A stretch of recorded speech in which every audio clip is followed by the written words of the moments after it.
نحمدہ و نصلی علی رسولہ الکریم۔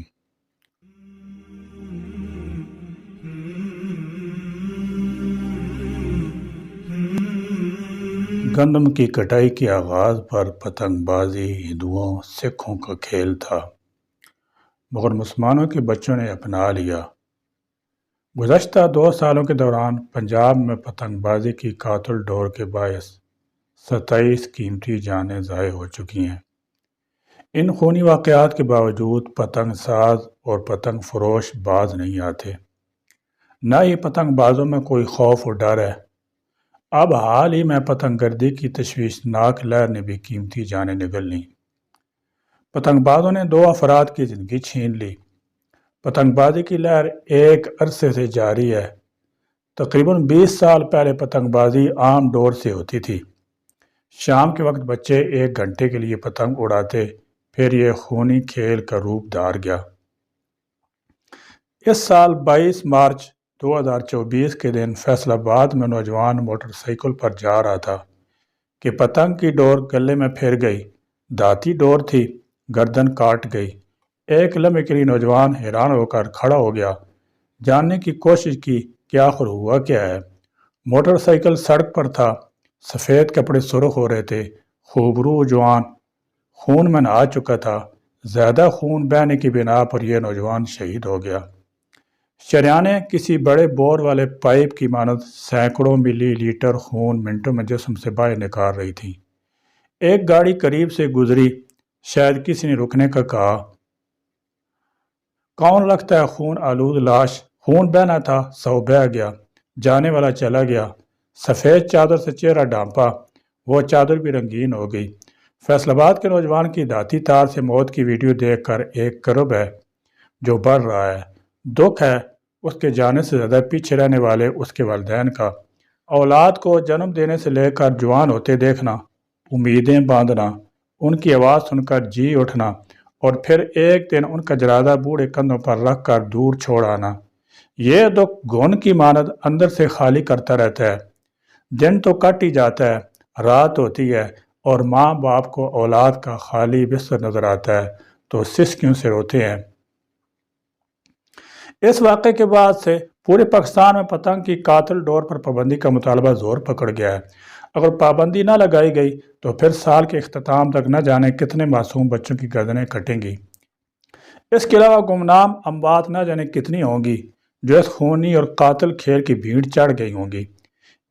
ان ہلاک ہونے والوں میں کوئی فائرنگ سے، کوئی چھتوں سے گرنے سے، کوئی پتنگ لوٹتے ہوئے گاڑی سے حادثے کا شکار ہو گیا، کوئی موٹر سائیکل اور بائی سائیکل پر سوار تھا کہ دھاتی تار اس کی گردن سے پار ہو گئی، کوئی بجلی کی تار سے کرنٹ لگنے سے، کوئی لڑائی جھگڑے سے، کوئی پتنگ لڑانے کے دوران۔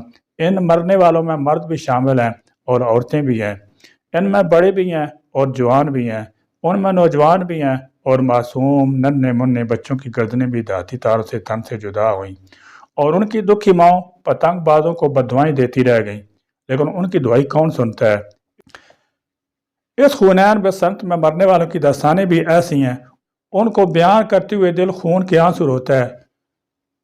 آئیے میں آپ کو اس جان لیوا کھیل کے ہاتھوں زندگی ہار جانے والے سینکڑوں افراد میں سے صرف 2-4 موت کی المناک و غمناک رپورٹ سناتا ہوں۔ یہ کم سن معصوم بچے کی خون میں ڈوبی ہوئی لاش ہے، ضعیف ماں کی دلدوز چیخیں، صدمے سے نڈال بوڑھا باپ، بھائی بہنوں کی بے بسی کا کربناک منظر۔ کتنے ارمان اس کے دل میں تھے، کتنی حسرتیں بہنوں کی تھیں جو دل ہی دل میں رہ گئیں۔ باپ کا سہارا بننے کی آرزو غم میں تبدیل ہو گئی۔ ماں اس کو ڈاکٹر بنانا چاہتی تھی تو باپ اس کو انجینئر دیکھنا چاہتا تھا۔ بہن اس کو پائلٹ کی صورت میں باکمال شخصیت کی لاجواب سروس دیکھنا چاہتی تھی تو بھائی اس کو کامیاب تاجر۔ ایک اور مثال لیجئے، دروازے پر دستک ہوئی، ماں نے دوڑتے ہوئے دروازہ کھولا، سامنے ایمبولینس کھڑی تھی، 2 آدمی اترے اور اسٹریچر کو نیچے اتارا۔ ماں باپ اور بہن بھائی قریب کھڑے پھٹی آنکھوں سے گم دیکھتے رہے، ان کی آنکھوں میں آنسو بھی ختم ہو چکے تھے۔ ماں باپ کا سہارا اور بھائی بہنوں کی امیدوں کا چراغ گل ہو چکا تھا۔ گویا ایک طوفان کی تیز آندھی آئی اور سین میں جلتا ہوا دیا بجھا گئی۔ دوسرے دن تمام اخبارات میں یہ خبر نمایاں طور پر شائع ہوئی، لاہور میں پتنگ کی قاتل ڈور نے معصوم بچے کی جان لے لی۔ ایک اور مثال لیجئے، یہ گلبرگ نامی علاقہ ہے۔ اس کی مین سڑک پر ایک موٹر سائیکل جا رہی ہے۔ موٹر سائیکل پر ایک شخص سوار ہے۔ اس نے اپنے 3 سالہ شایان نامی بچے کو موٹر سائیکل ٹینکی پر بٹھایا ہے۔ اس کی بیوی بھی اس کے ہمراہ ہے۔ معصوم بچہ اس سوچ میں گم ہے کہ میں اپنی نانا نانی سے ملوں گا۔ اس کی سوچ صرف یہیں تک پہنچی ہوتی ہے کہ اچانک ننھے بچے کی گردن سے خون کا فوارہ نکلتا ہے اور اس کی گردن کٹ کر گر جاتی ہے۔ ادھر بو کاٹا کی صدا مسکراہٹوں اور کہکوں کے ساتھ بلند ہوتی ہے اور ادھر والدین کی لخت جگر کا سر تن سے جدا ہو کر ان کی گود میں گر پڑتا ہے۔ ایک مثال اور لیجئے، یہ ندیم ہے، بہنوں کا لاڈلا بھائی، جو اپنے امتحانوں کی تیاری میں مصروف تھا۔ رات کے وقت قریب میں ہی ٹیوشن پڑھنے جاتا تھا۔ اس کی بہنیں اور ماں اس کے واپس گھر آنے تک پریشان حالت میں اس کا انتظار کرتی تھی۔ اس کی سلامتی کی دعائیں مانگتی رہتی تھیں۔ نامعلوم کیا کیا امیدیں اور آرزوئیں اس سے وابستہ ہوں گی۔ ایک دن کئی بہنوں کا اکلوتا بھائی ہاتھوں میں کتابیں پکڑے اسکول سے واپس آ رہا تھا کہ کٹی پتنگ کی دھاتی ڈور اس کی گردن پر اس طرح پھیری، ساری امیدیں اور خوابوں کے چراغ گل کر گئی۔ اس کی بہنیں اور ماں زندہ دلان لاہور کی سنگ دلی پر لاش کے سامنے کھڑی خون کی آنسو رو رہی تھی۔ ادھر لاہور کی آزاد فضاؤں میں بو کاٹا کنارے بلند ہو رہے تھے تو ادھر بہنوں کے اکلوتے بھائی کی خون آلود کتابوں سے غمزدہ الفاظ کہہ رہے تھے، کس جرم میں قتل کیا گیا ہے۔ ایک اور مثال لیجئے، یہ لاہور میں واپٹا ہاؤس کی عمارت ہے۔ اس کی بلائی منزل پر بسنت کا تہوار ہر سال بڑے زور شور سے منایا جاتا ہے۔ یہاں پر مرد و زن کا اختلاط ہوتا ہے۔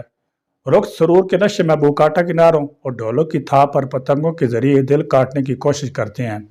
بالآخر ایک کی پتنگ کٹتی ہے۔ لاہور کے ایک محلے میں چند لڑکے باتیں کر رہے تھے۔ اچانک ایک کی نظر کٹی پتنگ پر پڑ جاتی ہے۔ یہ زور سے پتنگ پتنگ کہتا ہوا پتنگ کے پیچھے دوڑ لگا دیتا ہے۔ باقی لڑکے بھی اس کے پیچھے پیچھے بھاگ پڑتے ہیں۔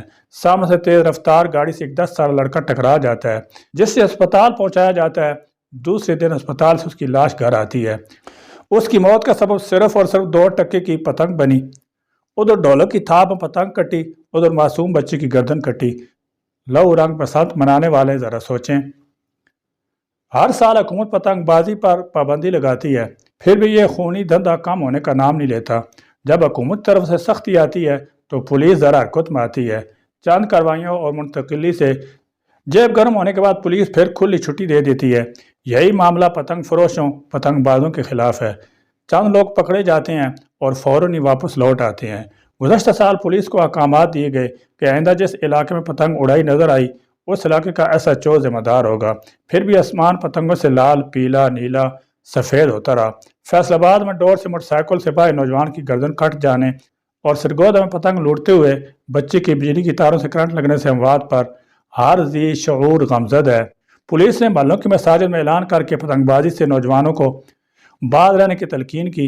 اعلانات میں کہا گیا ہے کہ پتنگ بازی خونی کھیل ہے، آئندہ جس چھت پر پتنگ اڑائی گئی اس کے گھر کے سربراہ کے خلاف کارروائی ہوگی۔ حکومت پنجاب نے پتنگ فروشی، پتنگ بازی پر 3 سال قید اور 1 لاکھ روپے جرمانے کا قانون بنایا، لاگو بھی کر دیا۔ پولیس روایتی کارروائیوں کی بجائے حقیقی معنوں میں متحرک ہو جائے تو اس خونی کھیل کا خاتمہ ہو سکتا ہے۔ اس کے لیے پتنگ سازی کو جڑ سے اکھاڑ پھینکنا ہوگا۔ پتنگ سازوں اور قاتل ڈور فروخت کرنے والوں کو 3 سال قید کی بجائے کم از کم 5 سال کی جیل میں ٹھونسا جائے، ان کا جیل سے باہر کا ناطہ توڑ دیا جائے تو معاشرہ پتنگ گردی سے محفوظ ہو سکتا ہے۔ یہ بھی ایک حقیقت ہے کہ پولیس مجرموں کو پکڑتی ہے، اگلے روز عدالتیں فوری ضمانتیں دے دیتی ہیں۔ یہ معاملہ پتنگ سازوں، پتنگ فروشوں کے ساتھ ہی ہوتا نظر آتا ہے۔ ملتان کے پاک گیٹ کے علاقے سے گزشتہ دنوں پتنگ سازی کا بڑا کارخانہ پکڑا گیا۔ لاکھوں کی تعداد میں پتنگیں برآمد ہوئیں۔ پتنگ سازوں کو ہراس میں لیا گیا۔ اگلے دن صبح ہوتی عدالت نے رہا کر دیا اور کارخانہ بھی کھل گیا۔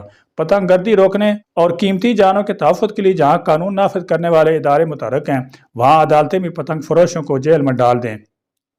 ضمانتیں دینے کی بجائے انہیں عبرتناک سزا دیں تاکہ وہ عبرت حاصل کریں۔ والدین اور معاشرہ کا ہر فرد پتنگ سازوں، پتنگ فروشوں، پتنگ اڑانے والوں کے خلاف کریک ڈاؤن کرے۔ بسنت منانے والوں کے خلاف بھی معاشرہ ڈٹ کر مقابلہ کرے۔ پتنگ گردی کے خلاف زبانی کلامی نہیں، حقیقی عملی قدم اٹھانا ہوگا۔ نئی نسل کو پتنگ سازی سے بچانا انتہائی ضروری ہو گیا ہے۔ وما علینا الا البلاغ۔